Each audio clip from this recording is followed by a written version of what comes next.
Today we visited the Namsskogan Familiepark, which, despite not being 100% in line with what we believe that it's an animal park and not an animal sanctuary, we think that this provides a very good example of the direction toward which zoos and animal parks should go. This because the enclosures were quite impressive. They were huge, even tens of thousands of square meters.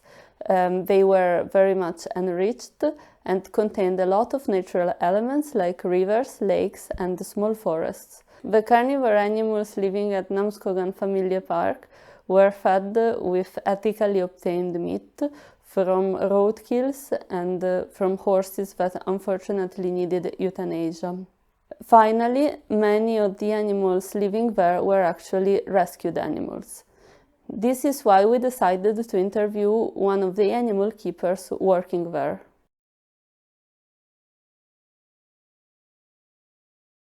In general, parks and animal parks and zoos have the possibility to take in animals that normally people cannot.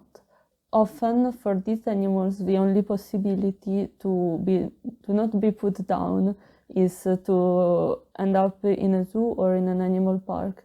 Do you think that it is important or positive that zoos take an eye on this and try to also have rescues? Yes, I think so. I think it's important to also remember that there are individuals within a species, and that we need to take care of the local wildlife, for example, instead of saving the wildlife thousands of miles away, because we also need to remember to look right in front of us.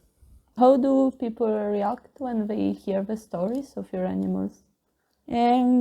Some people tell us that they're really glad that we maybe take an animal in, because most of the people who go to zoos are animal lovers. So you will usually find people who are happy when you say that you have provided the animal with a home. And some people also like they follow Sven and want to see him again, so they can come and visit the park. And so yeah, I think the visitors really like to hear the backstories of the animals. Yeah, that this is not just a moose. This moose has been through this and this, and they have a personality, and it's an individual.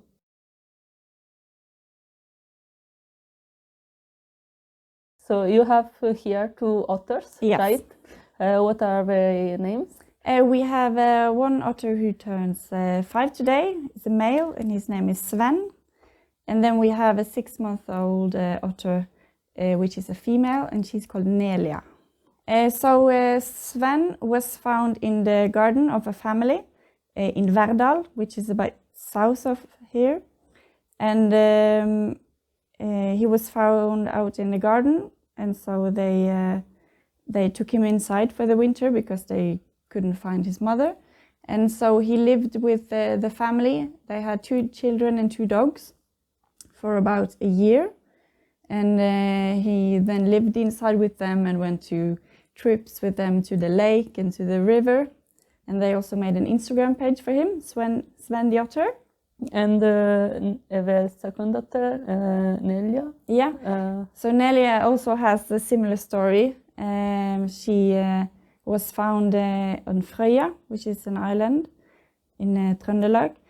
And they told us that they placed her outside in a box to see if the mother came back to pick her up, but nobody ever came. So they took her back inside when they felt like she's been outside too long, because they didn't want to, just put her out there and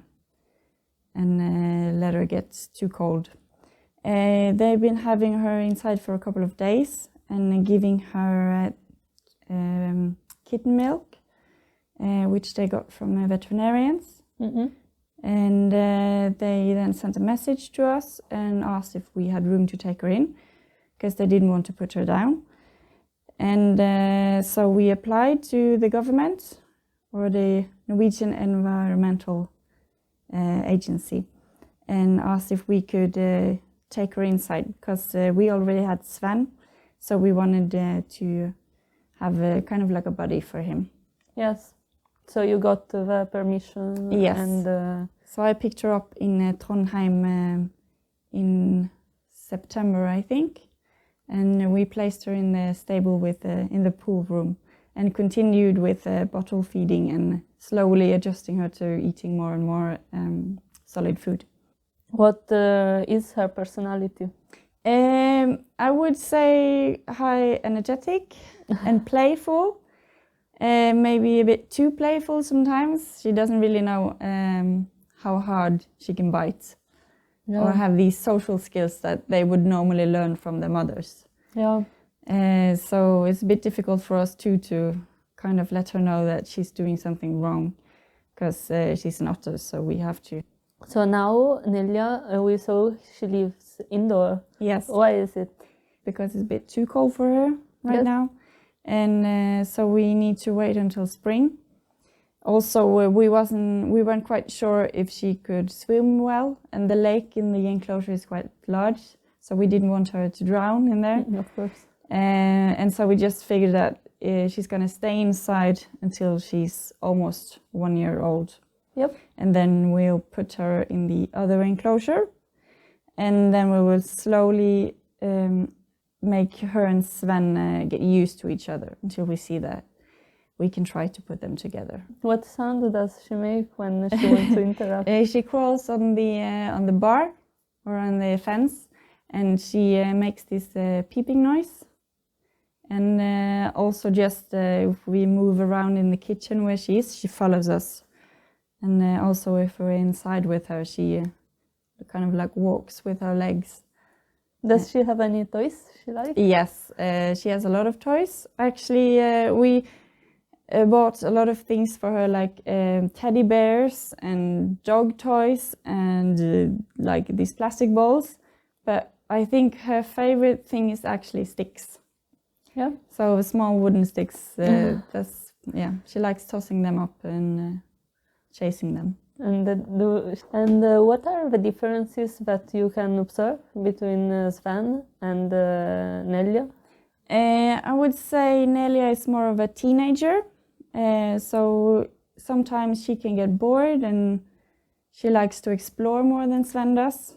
He's kind of more in the adult stage, so he's relaxing a bit more and likes to be inside when it's raining. We don't really have the same communication with Sven as we have with Nelia, because with Nelia we can go inside and we trust that she won't harm us in any way. But with Sven, he's a bit more unpredictable because he's older and he didn't grow up with us, so we like to keep him at a bit of a distance. Sure, yeah. And have you had any previous experience with otters? Yes, before Sven, we also had an otter named Victor, who was also an orphan actually.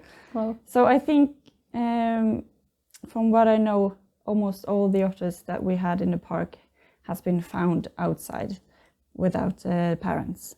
Yeah, and usually when a person found an orphan otter, what can they do?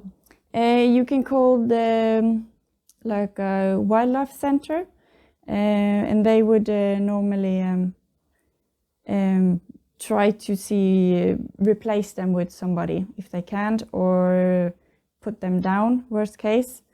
And so we feel quite lucky that they wanted to relocate them in our park. If they found nobody to take them in, they put them down, right? Yeah, probably. Yeah. If the otters are too young to survive on their own, they would probably put them down. Yeah. Why wasn't possible to release these otters in the wild? Sven was living with his family for about a year, and at that time he was too used to people, so he roamed quite freely when he lived by them, and he always came back to this house. So he was used to, he could come inside and get food and meet the people. And I think if you release these otters back into the wild, they will try to find their way back, They will also maybe try to seek attentions from human, because they think of humans as a place where you can also find food. And as otters can be quite dangerous, it wouldn't be very good for otters to start visiting people in the streets and children playing. And they learn a lot from the mothers, because they usually follow the mothers for around a year, where the mothers actually teach them to dive and to swim and to hunt for food and to, just how to be an otter, really. So when you have an orphan otter who doesn't get to learn everything from the parents, you might end up with otters who can't hunt for themselves or know where to find shelter and swim, really. Sometimes on social media it's possible to see a lot of cute otter videos and pictures, and many people of course fall in love with this species and want to take one in as a pet. Yeah. What do you think about this? I think it's important to remember that these are wild animals. They are very cute, but especially when they're young, they can seem like they would make good pets, but they will get grown up and they have still a lot of the wild instincts. And they are also very strong. Like mustelid animals are quite famous for being able to do a lot of things. Like they seem very strong compared to their sizes. So like otters can break fingers and toes and really hurt you if they want to. So I think it's can be quite difficult for normal private person to keep an otter and provide them the care that they need. Can you keep otter in an apartment? No. I think the otter needs to have the nature to be in, to be able to dig and to be able to swim and live like an otter. Yeah. Otters aren't domesticated, so they're not made to live in a human-made world.